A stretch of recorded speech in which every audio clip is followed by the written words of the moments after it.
Welcome to episode 2 of this series where I'm taking a photo from raw files to finish edit in Lightroom so you can see my workflow. You can also see the presets that I sell on my website in action, and you'll even pick up a few Lightroom tips along the way. Today I even have behind the scenes video from the day that I took the photo on. I was using the RX100 Mark IV pocket camera from Sony, and I took the photo using a Wi-Fi repeater to increase the Wi-Fi range of the camera so I can remotely control it with my phone from a pretty big distance. But I have a separate video on that topic, and today we're focusing on editing. On screen right now, you can even see the settings that I used on the camera when I took the photo. And now, let's jump into Lightroom.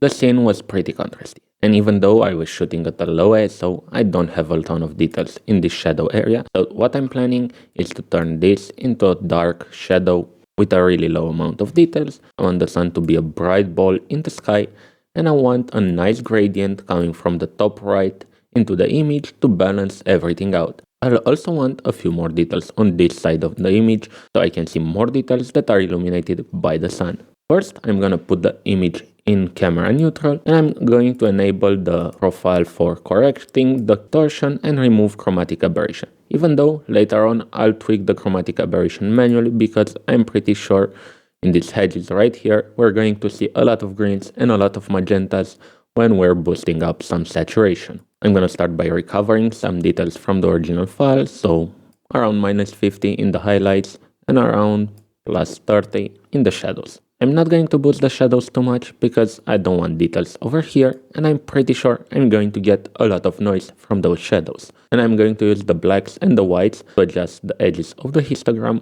so it actually spreads across the entire spectrum. Even though later on I am going to add a filmic curve, and that's going to compress the spectrum and give a more natural and film looking vibe. I'm also going to decrease the contrast just a bit so I can see what I'm editing better, but that might be subject to change. Now, let's try and find a good white balance start point. So I'm going to increase the vibrance and saturation to the maximum. And now I'm thinking about where I want the separation between the blues and the yellows in the sky. So I'm going to play around with the white balance slider, which in this case is basically where do you want the gradient to be slider. And I think right around here it's nice. What I notice is a magenta hue around this part of the image, and I'm going to try and balance that out as well using the tint slider. Now let's reset vibrance and saturation, and you'll see our image is pretty dull now, but that's totally fine.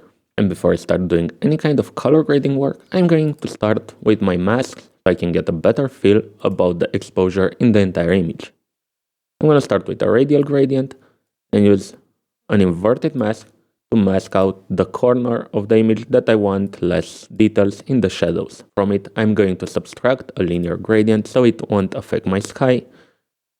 And just like that, I have selected the right bottom corner of the image. I'm going to drop the exposure a bit, fine-tune the mask some more because I want the path towards the top of the hill to be visible and have some amount of details, but I also don't want almost anything to be visible in the bottom right corner. I think I said visible around 20 times already. And by the way, I have keybinds on my mouse right here to hide and show the overlay of the mask, and as well to show and hide the line that Lightroom is using to define the mask. It's a really good tip to have keybinds for this so you can easily toggle them on and off. Going back to my mask right here, I'm also going to drop the clarity and the sharpness in that zone just a bit. Now, let's add one more radial gradient coming from the top right of the image. This is going to provide that deep dark blue in the sky.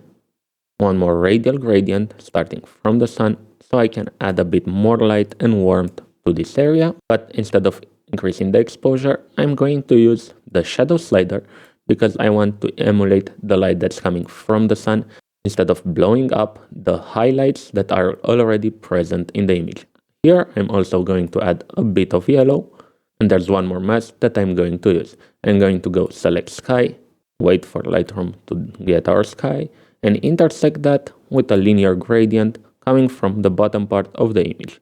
I'm doing this to enhance the light in the sky the way it was when I was shooting. It was more light towards the horizon line, and that's exactly what I'm doing here. This time I'm using the exposure slider and I'm going to compensate with that in my previously made radial mask so I keep the sun in check and not have it blow out on me. Now I'm adding a bit of saturation in that linear gradient mask to get a warmer line of the horizon. But we're going to fine tune this mask as well later on. And just now that I have a general idea on how things will look like in the photo, I'm going to start and do some color grading and some color work. First, I want this to be way more saturated, so I'm going to increase the vibrance and reduce the saturation just a bit to compensate for that. And I'm going to go to the list of color response curves that I've made and I sell on my website and pick a film stock that I really like. Today it seems like Ektachrome is the winner. This film stock is known for really nice blues and warm tones in the highlights, and I think that fits the scene. Of course I can adjust that with the amount slider and I'm going to bring it back just a bit. Now let's focus on bringing back some contrast in the entire image, as I want the upper part of the sky to be a lot darker. So let's tune the mask a bit more. And because I don't want it to be obvious that it's a radial mask coming down, I'm going to duplicate it. This will give a very strong effect. I'm using the amount slider to bring back the effect in both of them. And now I'm going to offset them a bit and do some adjustments to the mask, so it won't be that obvious that it's just a circle on the top right part of the image. I want more details in the photo, so I'm increasing the shadows a bit. And I'm also going to tweak the dark corner because here I don't want this patch of grass to be that visible.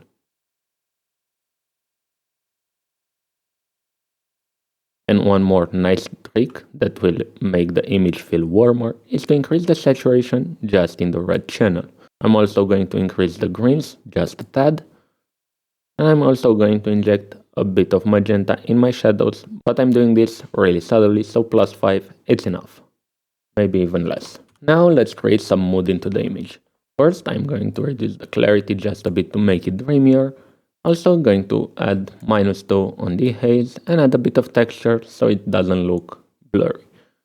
I'm also going to use one more of my tools called Filmic Tone Limiter. This is just raising the black levels and lowering the white levels while taking care not to affect the entire image. I'll put a graphic on the screen, but you can learn more on my website.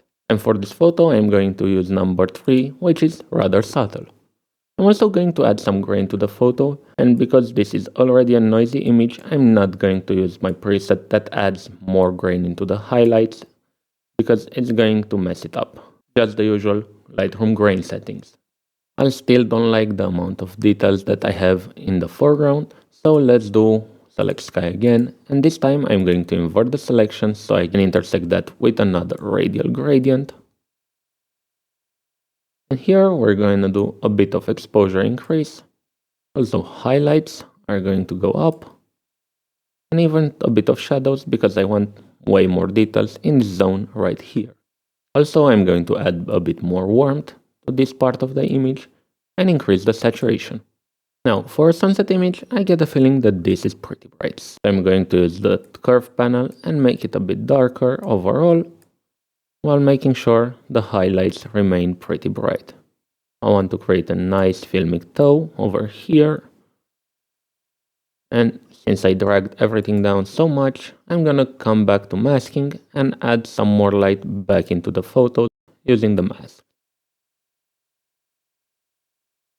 I'm gonna adjust the radial over here because I want the light to feel like it's coming from above, and also include me and the flag a bit more, and also reduce the contrast in this specific area. Now I also want to deal with a few colors. The yellows over here are way too greenish, so I'm going to use HSL to nudge them into a more orange sunset. Also gonna add a bit of luminance in this part of the image. So let's see, where does this fall?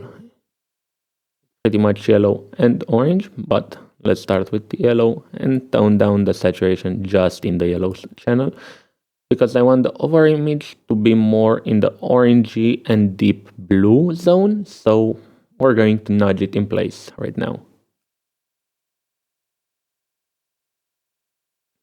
And I also observe a line over here that's really cyan. So using HSL again, I'm gonna try and make that less visible. That's always a problem when you push your camera a bit too far and get uneven gradients that go from one color to another without keeping the same saturation value. One more thing that I want to address is how HDR the flag looks now. So I'm going back to the mask that is reducing contrast, and from it I'm going to subtract the flag using a radial gradient. But I'm doing this just partially with the feathered edge of the mask.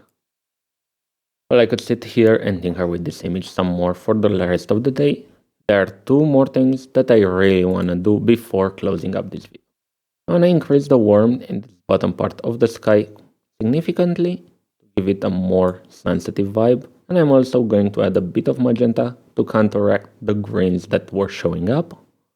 I also want to apply my saturation fall off presets, so the saturation in very dark and very bright areas of the image is not that intense, but I'm going to tone it down a bit, and this also is going to interact with the filmic tone limiter, so the effect is not going to be very apparent. And the last thing that I want to do is play with the calibration panel a bit more and decrease the blue channel saturation and maybe play a bit with the green primary just to get a more natural looking tone across the entire image. Now I'll also increase the saturation some more since I reduced the blue channel, but that's pretty much it. I'm gonna tinker with it just a little bit more, but these were the important tips to get from this image to this image. Thank you for watching, and I'll see you in the next video.